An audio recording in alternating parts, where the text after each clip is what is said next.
Hello guys, this is Prem Reddy. Welcome to the D91 of Bhagavad Gita. ఈరోజు నేను చెప్పబోయే శ్లోకం భగవద్గీతలోని 17వ అధ్యాయంలో శ్రద్ధాత్రయ విభాగ యోగంలో 15వ శ్లోకం.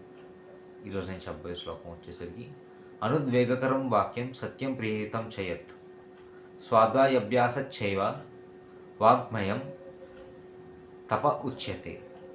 దీని మీనింగ్ ఏంటంటే ఈ శ్లోకంలో దేని గురించి ఎక్స్ప్లెయిన్ చేస్తున్నారంటే వాక్కు తపస్సు అనే దాని గురించి ఎక్స్ప్లెయిన్ చేస్తున్నారు. వాక్కు తపస్సు అంటే ఏంటి? ఇతరులను నొప్పించకుండా మాట్లాడటం, సత్యాలు పలకడం, ఆహ్లాదకరంగా మాట్లాడటం.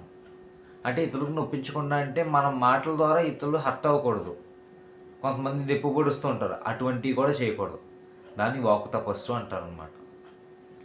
ఇంకోటి గ్రంథాలను అభ్యాసం చేయడం, గ్రంథాలను చదవడం, ఇది కూడా వాక్కు తపస్సులోగా వస్తుందన్నమాట. ఇది ఈ శ్లోకం యొక్క తాత్పర్యం.